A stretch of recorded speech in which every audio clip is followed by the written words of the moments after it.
Hello and welcome to another Demis Hellen tutorial. Today we are looking at the feature in Pro-Q3 from Fabfilter where you can compare spectrums and you can more accurately cut out, scoop out and mould your sounds better, especially when it concerns kick and bass. So we'll cover a topic on that later on in another video, and you can also use dynamic EQ, but we'll go into dynamic EQ a little bit later on because it's a very specific topic, very specific to Pro-Q3 actually. So let's skip to this section. And by the way, are you excited for this track to be released? It's pretty much near enough complete. Let me know in the comments below and drop a like as well. So in this section here, I'm going to solo the bass and the kick. Okay, so these are working fine together at the moment for me. There is no issues, and what I'm looking at now is if on the other screen I'm just loading Pro-Q3. Okay, and I'm just going to shift it onto this screen. Okay, so this is the bass channel. Now the kick channel has also got Pro-Q3 attached to it, and what makes it so special is when you click down here you can see individual tracks that you've got Pro-Q3 on. As you can see, the kick drum's also got it on, and when we click it we can overlay the kick drum data on top of the bass. And just like in what you would see in Fruity Loops as an example, you can see a big red band of conflicting frequencies, and you can see somewhere just here as well, if I take my mouse off it, you can see a bit of a red band going up where there's a bit of a conflict. But here is our main bit, so we're on the bass channel.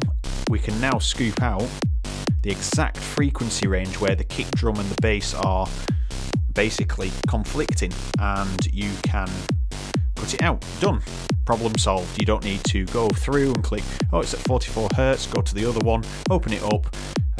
This is a much easier way of doing things.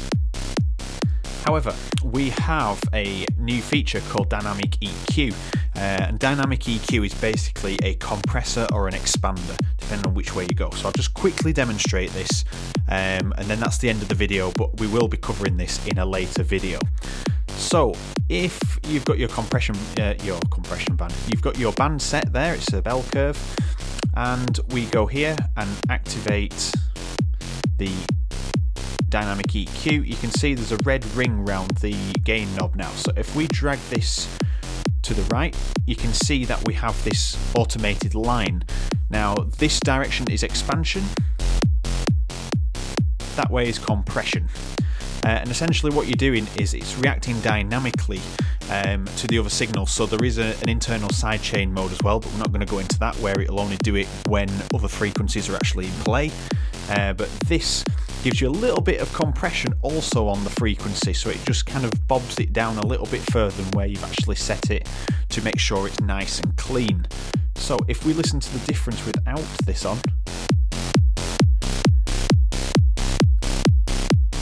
that kick drum has got so much more room to breathe with the dynamic EQ on, and then with it off, they're a little bit closer together. There's a scoop, but you'd have to scoop out more. You'd literally have to reduce the gain further to get the same result. But what we can do is just have enough scooped out, and then we can have the dynamic EQ on there. Let's go to the extreme. Now there's no bass in that frequency range at all, or very minimal. And it's just like adding a bit of sidechain on as an example, ducking the volume, and it's just pushing it down further. However, we can expand it as well,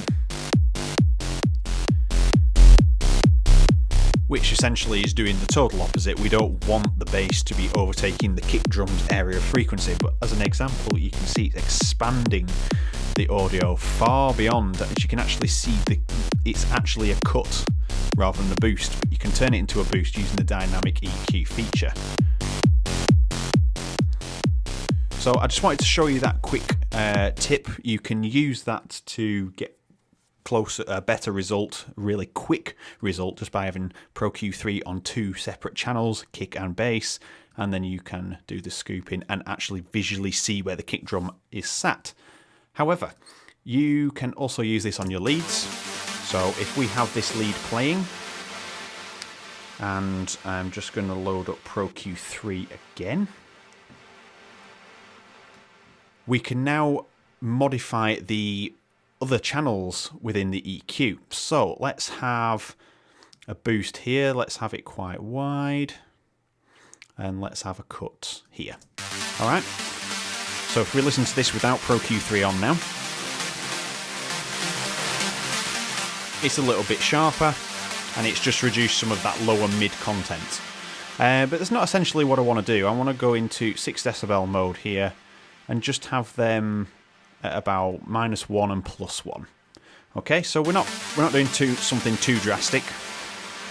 But what we can do now is click on here, and we can do the stereo placement. We can set this to side detail, and we could set this one to mid detail.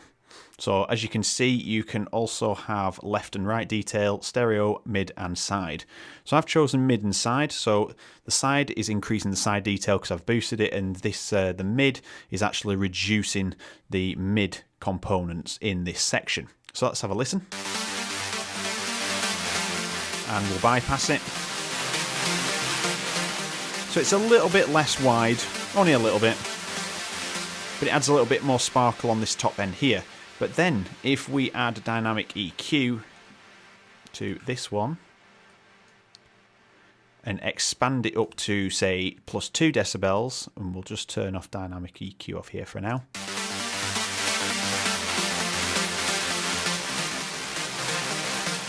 It's adding a little bit more because it's actually expanding the audio up as well as increasing the side detail. So if we was to turn the expansion off, there's just side detail there. Whereas you can hear now it's pushing it a little bit higher, it's giving it a little bit more energy. And that is really the only reason I would probably use this, for energy. So it'd be very subtle like that. And then the same here, we could actually reduce it.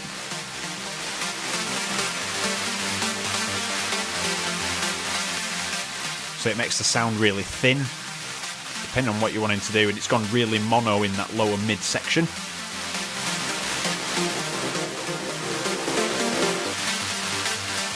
So as you can see, you can actually turn this cut into a boost by actually overdoing the dynamic EQ. So that is a very basic overview of the dynamic EQ feature. Just to add a little bit more energy in there, it saves you having to load up another compressor, probably a multiband compressor, to isolate these frequencies. But where it'll come in handy is actually isolating 2 tracks together, like I showed you with the kick and bass. And we'll take a look at that in another video, so I've got that one to plan out. So thank you very much for watching. Let me know in the comments what you thought, and hit the like button if you enjoyed the video, and also if you haven't already, please subscribe and hit the bell icon so you can see my weekly uploads. So thank you very much for watching, and I will see you in the next video.